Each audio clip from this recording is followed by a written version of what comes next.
Yeah, so I am very confused on what's going on in this game still. So I'm gonna get through this part, which is really crazy, and hopefully I survive, and then I'm gonna try and read the story, because I'm pretty sure I'm not understanding everything. But I'm intrigued, and I just want to make sure I'm following it. But basically, man, a lot's happened. So the old guy we saw, I think, gosh, you know what? I'm just gonna read the story after this scene, and because I don't think I'm gonna do it justice. But yeah, a lot's happened, and I'm still very confused. But yeah, things are picking up, and it's getting interesting. So let's get into it. Where's my face? Okay, cool, there I am. How's this stream doing? Alright, cool. Back into it.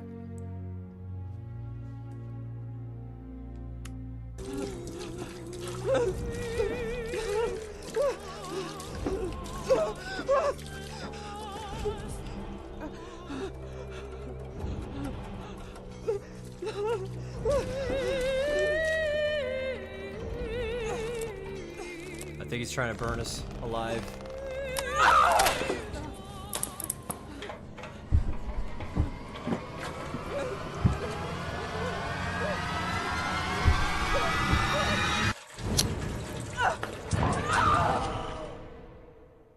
Well, that was quick thinking.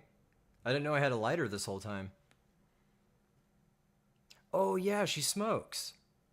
It adds up.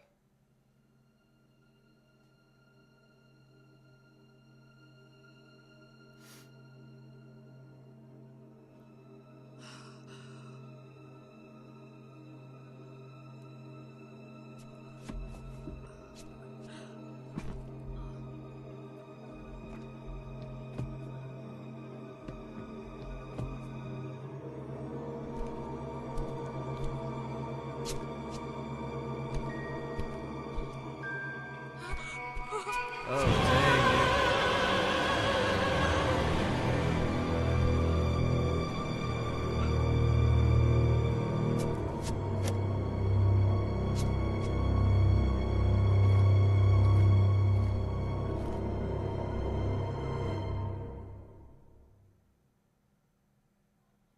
Okay then.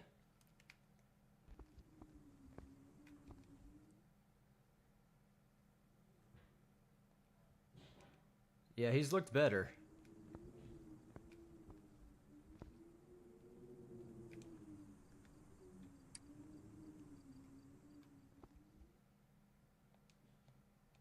I don't think he's gonna get back up. Just the theory.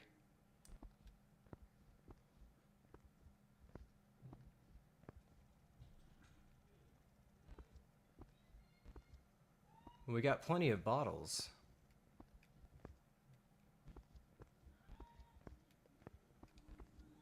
Let's see. All right. Suspected of kidnapping and arson, renowned professor commits suicide. Unable to withstand the charges, Albert Elias Wyman hangs himself. Acquitted for lack of evidence, the community fulminated against him. Their reasons were more than sufficient. However, cover up revenge.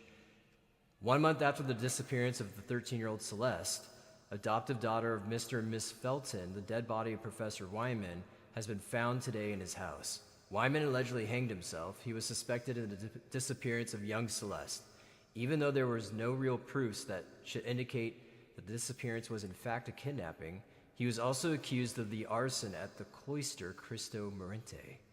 Happened 6 days ago, in which all the 12 nuns living there lost their lives, Ashman's daughter included. Wyman intimidated several times his former business partners, the Feltons and the ex-employees at the headquarters. The Ashmans, who have accused him of using the company and spreading a dangerous parasitosis in order to experiment unapproved medicines. Okay, I remember this. So we've read this before. So what I'm going to read now, to kind of catch me up on what's going on, is this. The Felton people. Gloria escorts Rosemary to Dr. Felton's studio. Rather inclined to disclose unknown details about the man's private life, and the quite cold relationship he has with his wife, Ariana.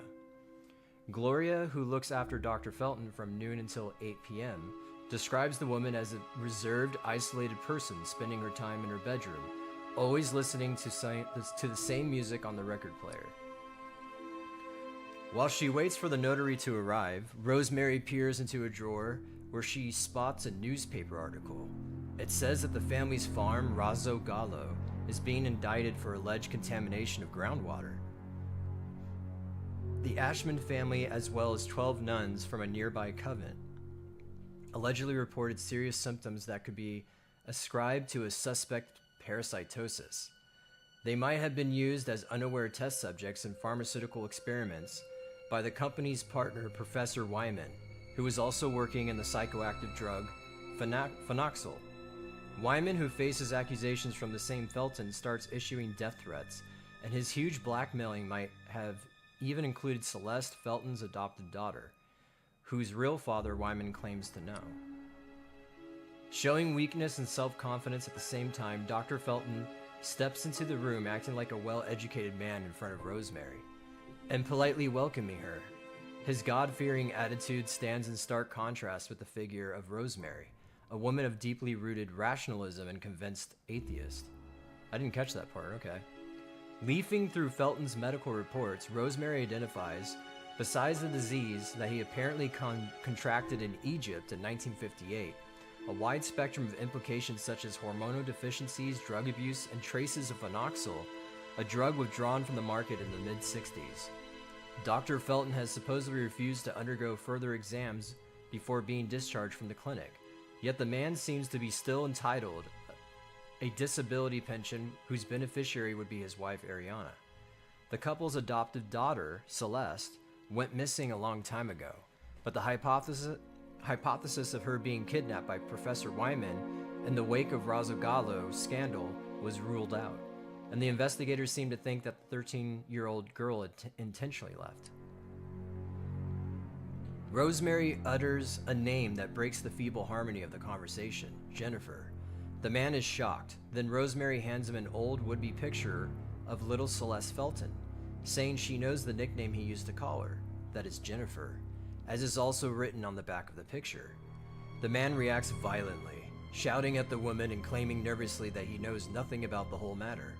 Fortunately, Gloria rushes into the room, stopping the quarrel, since a phone conversation that she just had with the director of Santa Margarita Institute revealed that Rosemary is not a doctor at the clinic, and deceived them all instead.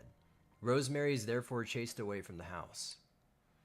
It is a little past 8 o'clock in the evening. Gloria has just finished her daily shift at Felton's house. Once she is off the courtyard, she looks around and, unaware of Rosemary's presence not too far away, leaves the house keys in the small altar. Okay, I remember that. That's right, Rosemary doesn't think twice. She grabs the keys and sneaks into the house. As she hears music playing in the background, she remembers Gloria telling her about Miss Felton and her obsession for the record player. Rosemary quickly realizes if she wants to know the truth about Celeste disappearing, she needs to face Dr. Felton's wife. Okay, that makes more sense why she went in. I didn't know why she broke in that night. So she wanted to talk to the wife.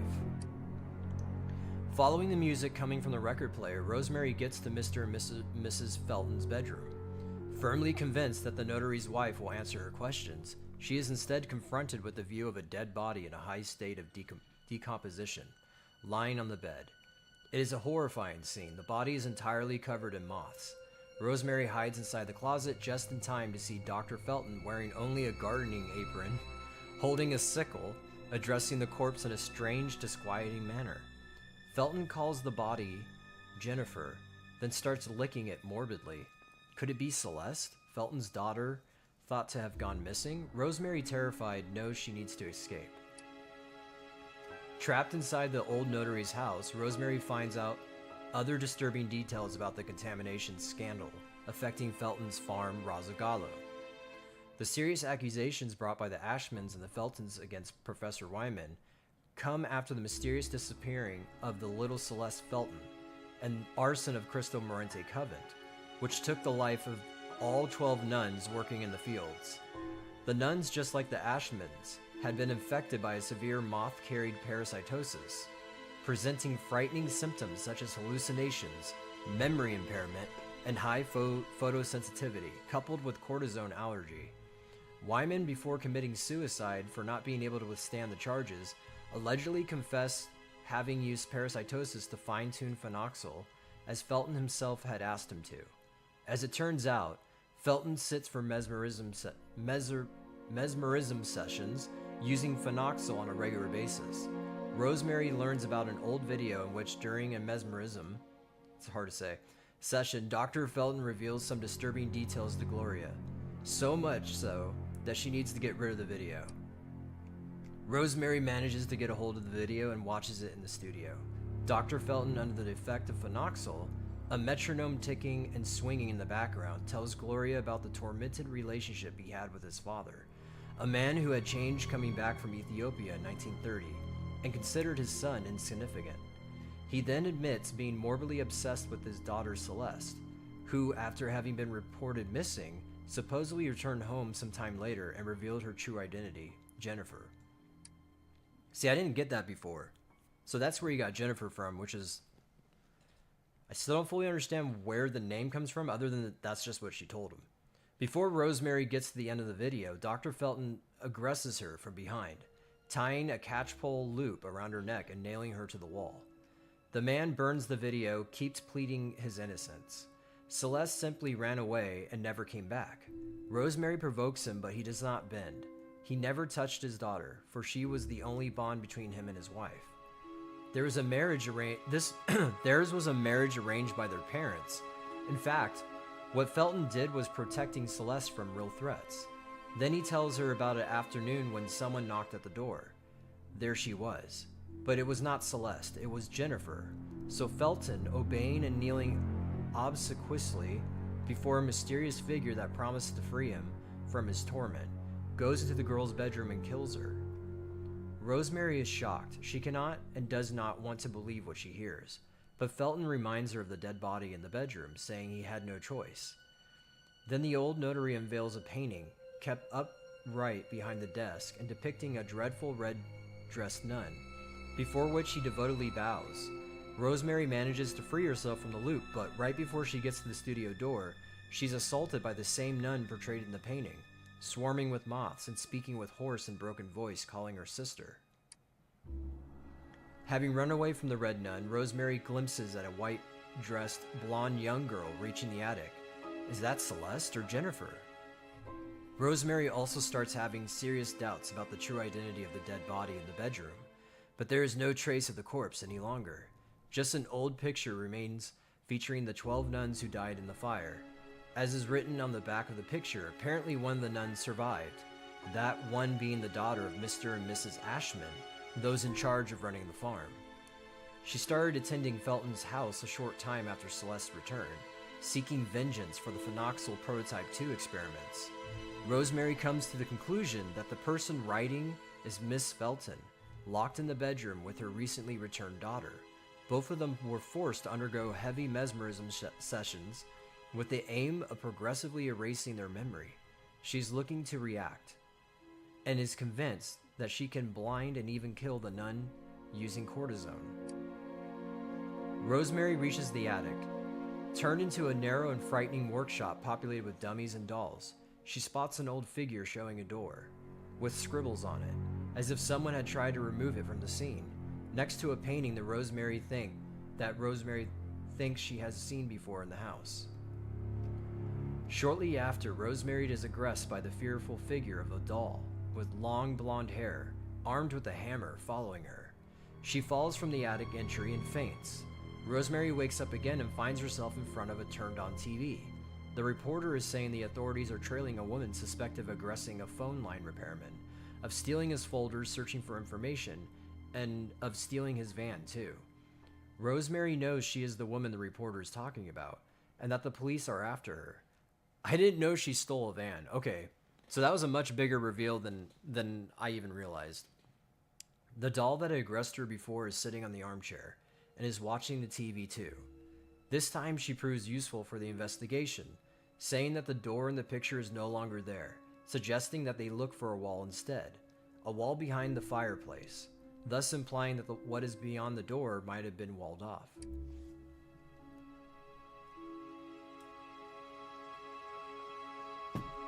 Rosemary realizes she is right. Beyond a fireplace, she discovers a passage leading to an unused corridor.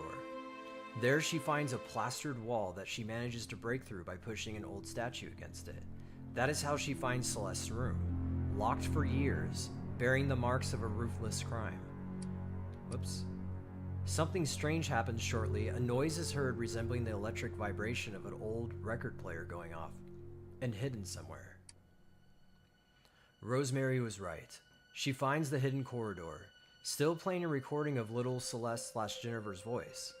She says that she cannot remember her own name, that she ran away once and then came back because she was homesick. Once back, she would repeatedly be forced to sit for mesmerism sessions using phenoxyl in order for her to forget about something, and segregate it in her bedroom with her mother.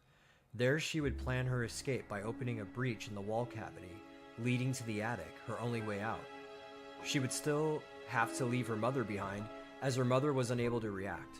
When the recording is over, Rosemary is caught by a strong headache, and fighting her deep fear of mirrors, heads towards the same way out that Celeste and Jennifer must have used. It is a slippery path, though, and she ends up falling down to the house foundations deep down in the sewage pipe.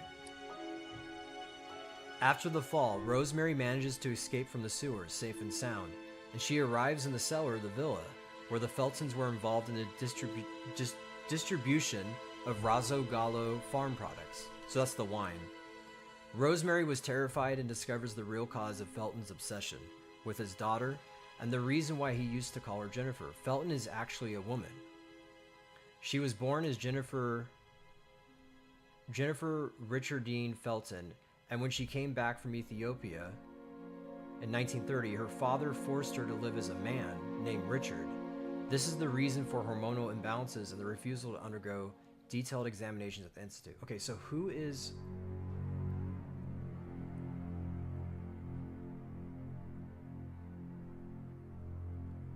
What I don't understand is they both have the last name Felton, so I don't know if they're saying Mr. Felton is I'm still confused on that. Hopefully I figured it out. She was born as Jennifer Richardine Felton, and when she came back from Ethiopia in 1930, her father forced her to live as a man named Richard. Okay, Richard. So he's Richard, right? Let me make sure about that.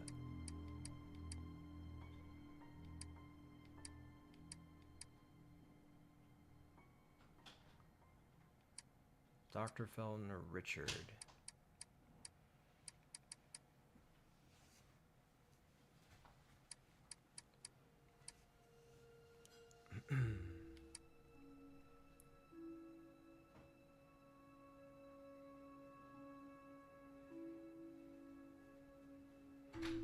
She was born as Jennifer Richard...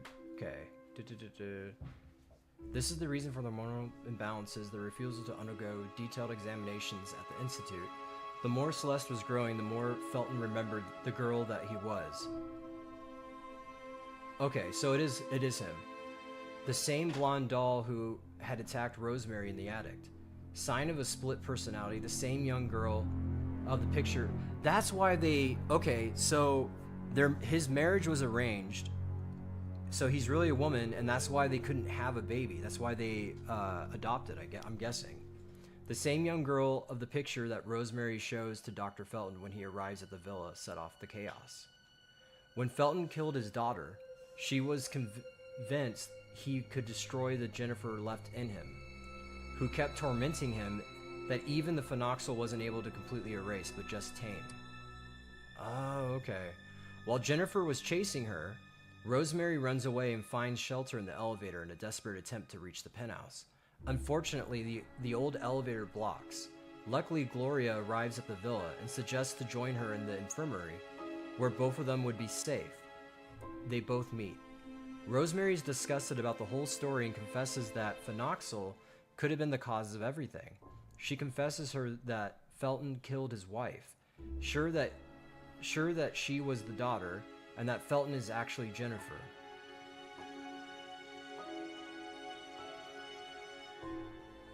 So his wife was the daughter? Worried, Gloria prepares an infusion to calm Rosemary, but after a few sips, Rosemary begins to understand. Gloria has consciously let Rosemary come to the villa, and while she starts to lose consciousness, she understands that she's been drugged. Gloria is the Red Nun. Gloria played her and disappeared. Just as the other Red Nuns in the Covenant, Gloria, daughter of the Ashmen, has been subjected of the prototype 2 of phenoxyl. The consequences were photosensitivity disturbances and filamentary keratopathy, I don't know what that means, with an extreme allergy to cortisone. Rosemary knows that she can blind Gloria and, as Ariana suggested before her death, even kill her. When she obtains a syringe and some cortisone and is ready to fight. Okay. Rosemary is hit on the head and faints. In a dream, she hears Felton's voice, who asks her why all this is so important for her. Inexplicably, a song comes to Rosemary's mind. Gloria yells at him, stops him from talking, threatens to cut his tongue, and does it. Felton is again heavily under the effect of phenoxyl. Thanks to this, he can hold off his alter ego, Jennifer. Rosemary is tied to the chair, trying to free herself. Gloria violently strikes her, accusing her of the fire and betrayal of the Red Nuns, because she was one of them, or rather, one of the nuns. Rosemary was sorry, but it was too late for Gloria. She convinced Felton to sprinkle kerosene to burn himself, the house, and once and for all destroy Jennifer. Okay. Wow, that's a lot. Yeah, for some reason I didn't pick up on a lot of that. I'm glad they actually wrote all this out so you can actually read it. It's a lot easier to understand than just seeing it play out sometimes, I guess.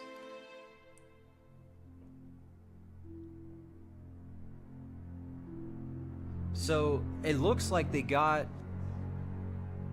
Mr. Felton to believe he had a split personality, but in reality, it was the fact that he was forced to take hormones and be a man. That's a crazy story.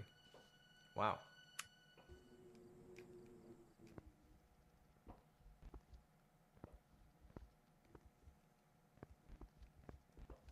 That's quite a twist. You think the child abuse is for the child, but it ends up being the old dude.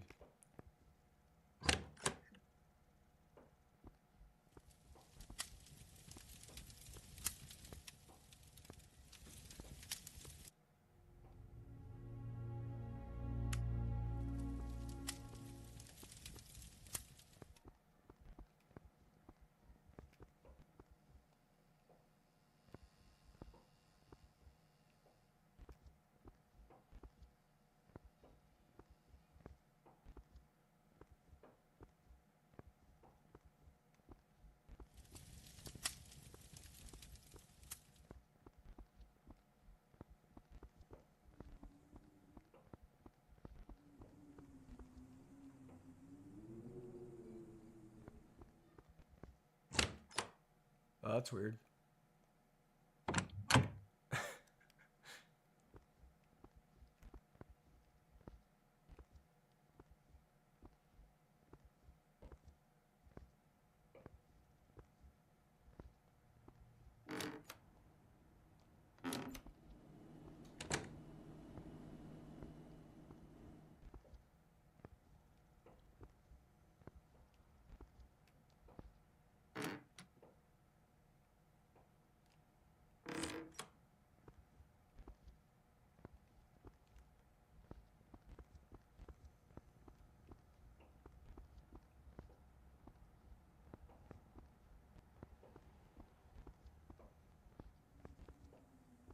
I'm gonna go save first.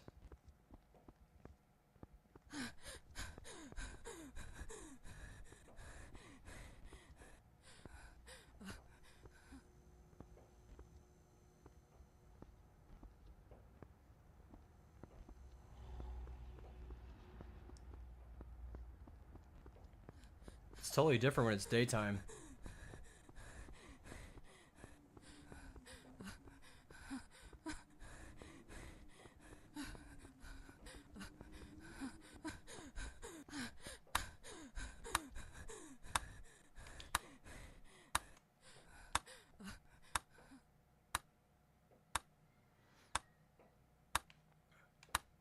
Okay, I guess I don't need to heal.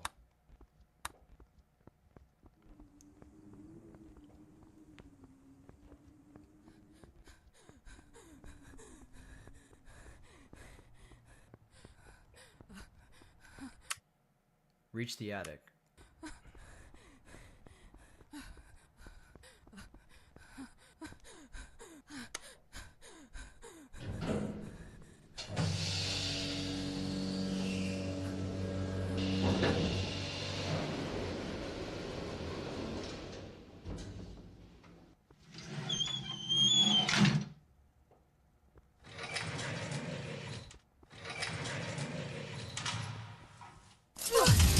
You really thought I'd let you go? No, no, not this time. No!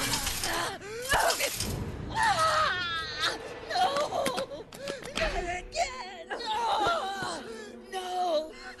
No! Come here, bitch! I'll kill you! Come here, bitch!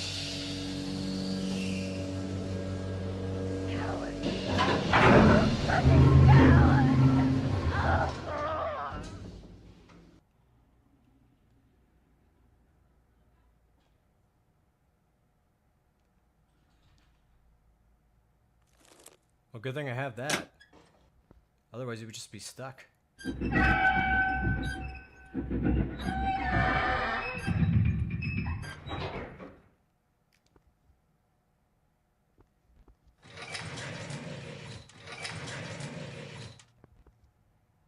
Alrighty then.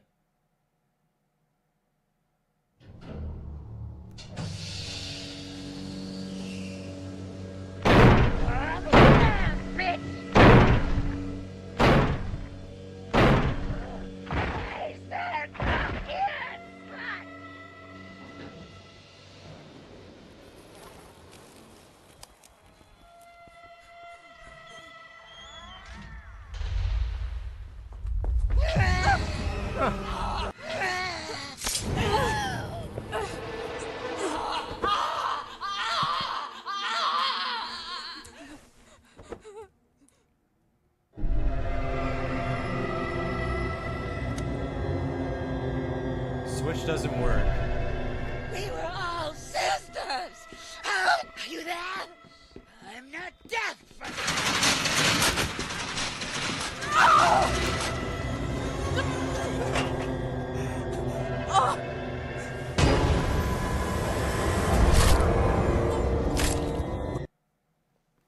I don't get why she doesn't just fight her. I mean, it's not like she's powerful. Oh, wait, no, they said, that's right. I think they heal faster. Something else. They might have extra strength. I can't remember.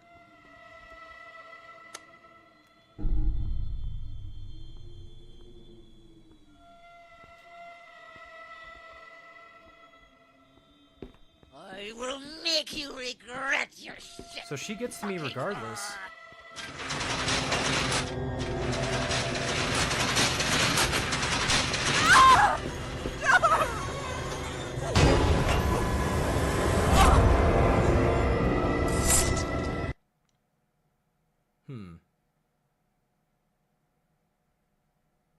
I wonder how I beat this. Go, go, go, go, go. Don't you understand?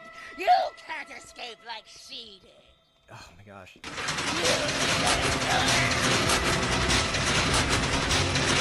No! Please! Hey, what's up, Depraved? Oh!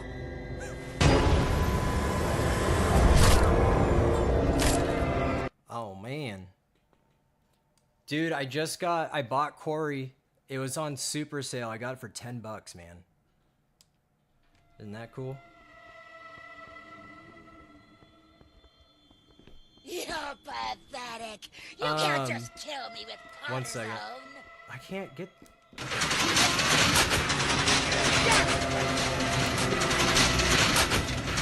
Oh, it worked.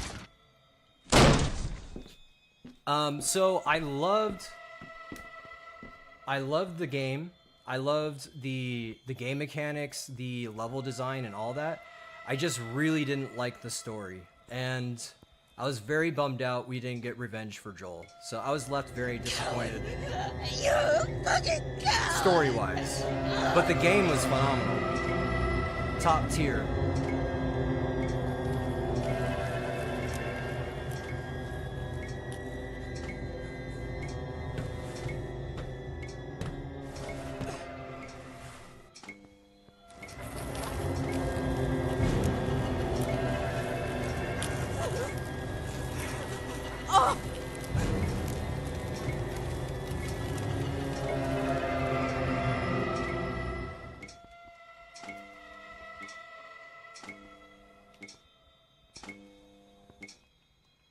Yeah, and that's the thing, like, I even said at the end of it that, like, if you like it, then awesome. It just wasn't for me. I didn't like how she got Smeagoled, too. You know, Ellie loses 2 fingers. I feel like she could I feel like she just, like, will make you I don't know, there regret just was no